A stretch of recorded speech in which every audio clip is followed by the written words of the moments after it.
Hello guys, how are you? Welcome to my channel Naisa lifestyle. I hope आप सब अच्छे हैं। I wish कि आप सब अच्छे रहो। सो गाइज, आज जिस टॉपिक में मैं बात करने वाली हूँ बहुत बहुत बहुत इंपॉर्टेंट है। सारे पेरेंट्स को काफ़ी ज़्यादा हेल्पफुल होने वाला है। अगर आपने थोड़ा सा भी स्किप कर दिया ना, आपके लिए ट्रस्ट मी, आप प्लीज़ ये वीडियो मत देखिए, क्योंकि आपके लिए काफ़ी ज़्यादा ये हेल्पफुल होने वाला है। बट अगर आप नहीं देखना चाहते हैं तो मेरी वीडियो को स्किप किए बिना देख सकते हैं। अगर आपके लिए ये वीडियो हेल्पफुल नहीं हुआ ना, तो आप ये वीडियो में लाइक नहीं डिसलाइक करिएगा। बट अगर आपका ये वीडियो आपके लिए हेल्पफुल हुआ तो आप प्लीज़ लाइक करके जाइएगा, क्योंकि हेल्पफुल है। पेरेंट्स आप देखिए, इसकी प्लीज़ मत करिएगा। अगर किया तो आप उससे अच्छा देखिए ही मत। मुझे ये प्रॉब्लम नहीं होता कि आप देखिए मत, बट आप देखने के बाद सिर्फ 1 सेकंड देखते हैं, एक मिनट, उसके बाद स्किप करके चल जाते हैं, या फिर कोई दिखता ही नहीं है, तो वो मुझे अच्छा नहीं लगता है।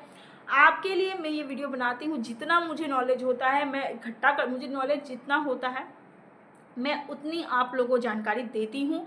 और अगर नहीं भी होता तो मैं डॉक्टर से कंसल्ट करती हूँ, यहाँ वहाँ से सारी जानकारी पहले समझती हूँ, अपने बेटियों पर जमाती हूँ, उसके बाद मैं आपको बताती हूँ। सो गाइस, बच्चे आज जिस टॉपिक में मैं बात करने वाली हूँ कि बच्चों को ऐसे क्यों रोते हैं, जितने भी न्यू बॉर्न बेबी है ना, ऐसे मैं 9 कॉमन चीज़ बताने वाली हूँ जिससे कि बच्चे रोते हैं। जितने भी न्यू बॉर्न है 0 से लेकर 6 मंथ तक के बच्चे काफ़ी ज़्यादा रोते हैं, पर पेरेंट्स समझ नहीं पाते कि वो क्यों रोते हैं, क्योंकि उन्हें सिर्फ एक ही चीज़ लगता है, बच्चे को भूख लगी होगी। बस उन्हें एक ही चीज़ समझ में आता है कि बच्चे को भूख लगी होगी। तो नहीं होता है ऐसा। मैं आज आप लोगों को ऐसे 9 चीज़ें बताने वाली 9 चीज़ें बताने वाली हूँ जो बिल्कुल भी ऐसा होने से बच्चे काफ़ी ज़्यादा रोते हैं।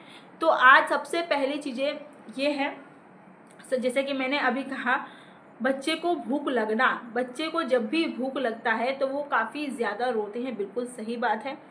बच्चे को भूख लगने से वो काफ़ी ज़्यादा रोते हैं। ये तो फर्स्ट बात हो गया। ये सारे पेरेंट्स जितने भी हैं वो ये चीज़ जानते हैं कि बच्चे को जब भी भूख लगता है वो काफ़ी ज़्यादा रोते हैं।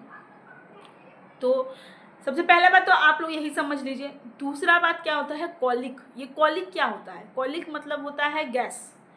बच्चे को जब भी गैस की प्रॉब्लम होती है उसकी वजह से भी वो काफ़ी ज़्यादा रोते हैं। अब ये गैस कैसे समझे हम? पेरेंट्स के दिमाग में तो यही आएगा ना कि हम गैस कैसे समझेंगे कि उसे गैस की प्रॉब्लम है या फिर उसे कुछ और प्रॉब्लम है, हमको कैसे समझ में आएगा? तो सबसे पहली बात ये कि आप उसके पेट के चारों तरफ देख सकते हैं। उसका पेट बिल्कुल, जिसे कहते हैं ना, बॉडी से ज़्यादा फूला हुआ होगा, एकदम छूने से टाइट होगा। हल्का हल्का ऐसे दब ऐसे करिएगा ना तो लगेगा बाज, जैसे कुछ डब्बा से आवाज़ करता है ना, ढप ढप, वैसा आवाज़ करेगा।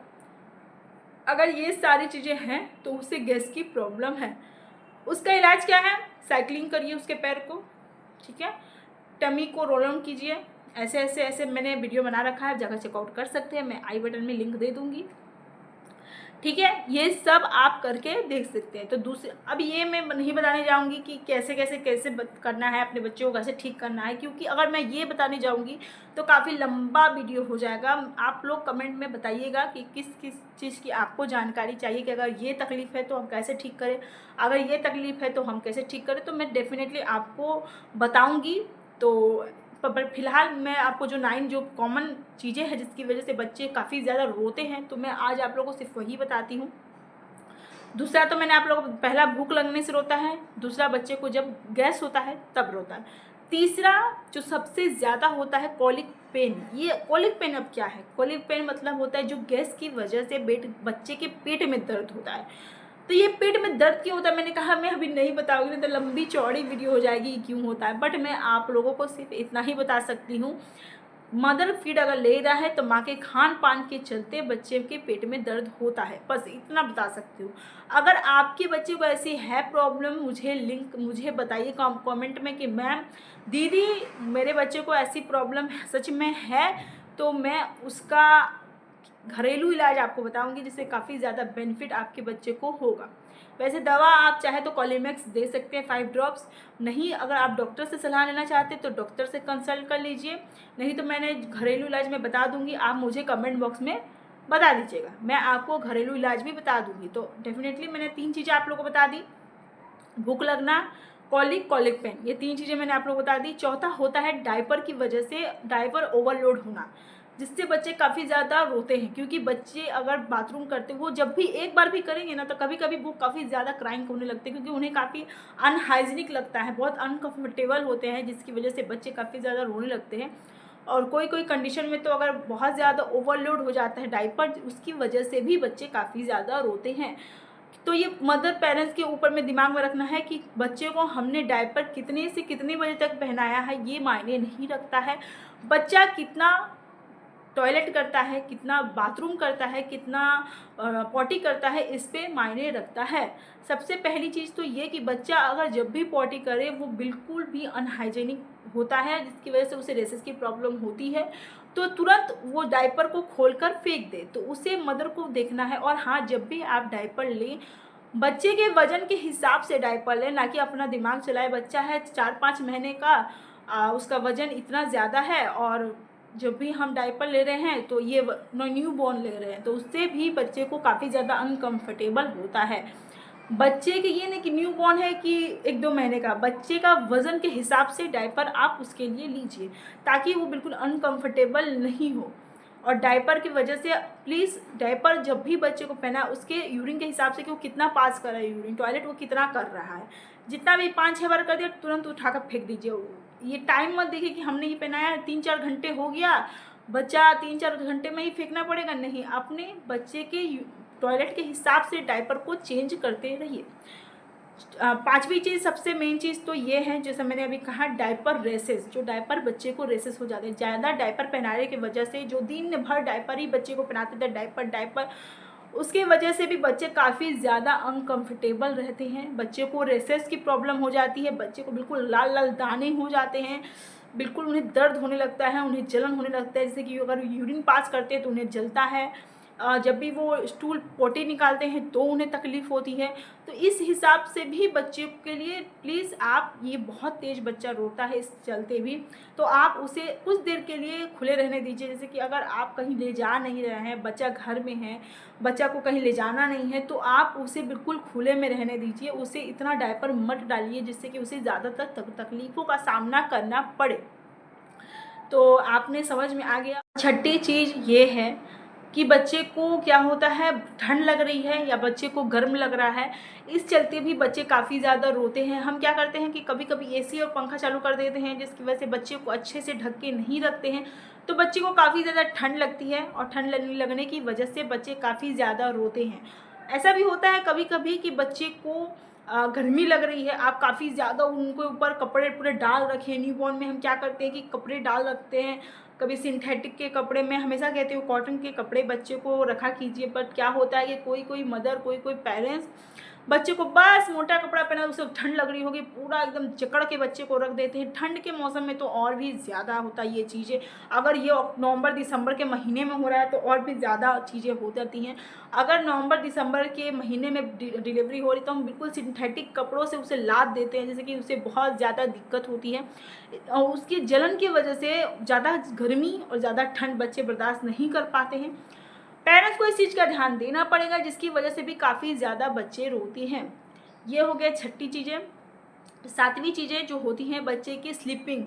जी हाँ, कभी कभी क्या होता है कि मदर जो होते हैं बच्चे को 2-2 घंटे में उठा देते हैं फीड कराने के लिए, तो उसका स्लीपिंग बिल्कुल ख़राब हो जाता है। जो स्लीपिंग सर्कल है कि हम कभी कभी उसे 2 घंटे में उसे फीड लेने के उठा देते हैं, या उसे सही से सोने नहीं देते हैं कि नहीं नहीं बच्चा इतना देर तक सो गया है, और उसे उठाकर फीड कराते हैं कुछ भी, तो उसके स्लीपिंग को ख़राब करने की वजह से भी बच्चे काफ़ी ज़्यादा रोने लगते हैं कि हाँ ये टाइमिंग है सोने में, तो वो कुछ देर तक वो सोना चाहते हैं, या फिर बच्चे का जब भी स्लीपिंग पीरियड ख़राब हो जाता है तो इसलिए भी बच्चे काफ़ी ज़्यादा रोने लगते हैं। ये हुआ छठी चीज़ें। 7वीं चीज़ें। 8वीं चीज़ें है बच्चे को ओवर फीड कराना। अगर बच्चा काफ़ी ज़्यादा फीड कर लिया है तो उसे अंदर से बिल्कुल अकबक लगेगा। जैसे कि हम भी अगर ज़्यादा चीज़ें खा लेते हैं तो बहुत ज़्यादा लगता है ना, जैसे कि पूरा अकबक अकबक मन लगता है कि जब कब उल्टी हो, कब उल्टी हो, कि कब हमें आराम मिले। बस बच्चे को भी यही होता है, उसे डिस्कम्फर्ट होने की वजह से बच्चे भी जब तक उल्टी नहीं करते हैं उन्हें आराम नहीं मिलता है, जिसकी वजह से वो काफ़ी ज़्यादा रोने लगते हैं।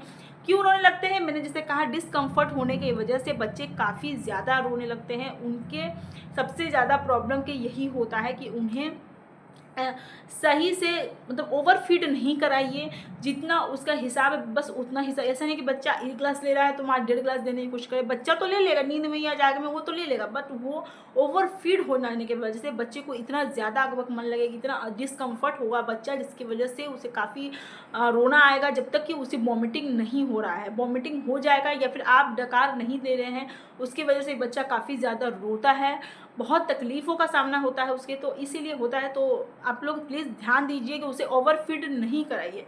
और 9 नंबर जो सबसे मेन रीज़न है वो होता है कि बच्चे को बर्फ नहीं देना। बच्चे को ये बर्फ नहीं देने से बच्चा काफ़ी ज़्यादा रोता है। जब भी कुछ होता है कि हम फीड करा देते हैं बट बच्चे को बर्फ नहीं देते, मतलब डकार नहीं दिलाते।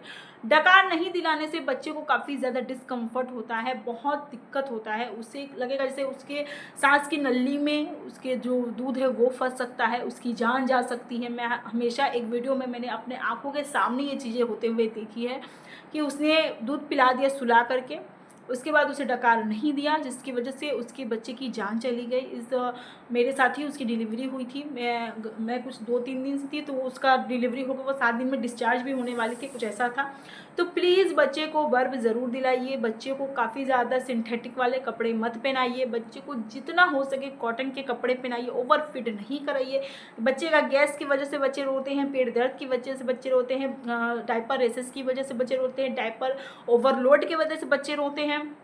तो ये सब कॉमन चीज़ें हैं जिसकी वजह से बच्चे रोते ही रोते हैं। और भी होता है जैसे कि मुंह का छाला हो जाता है, जैसे कि बच्चे के मुंह में समझ लीजिए कि मुंह में छाला हो गया है, वाइट दाग जैसा हो जाता है, वो हो गया है। तो उस सब चीज़ों से बच्चे डिस्कम्फर्ट होते हैं, उस सब चीज़ों से भी बच्चे रोते हैं। तो चलिए वीडियो को ज़्यादा लंबा नहीं करते हैं। अगर आपको मेरी वीडियो अच्छी लगी हो तो एक लाइक शेयर सब्सक्राइब जरूर करिएगा। Thank you.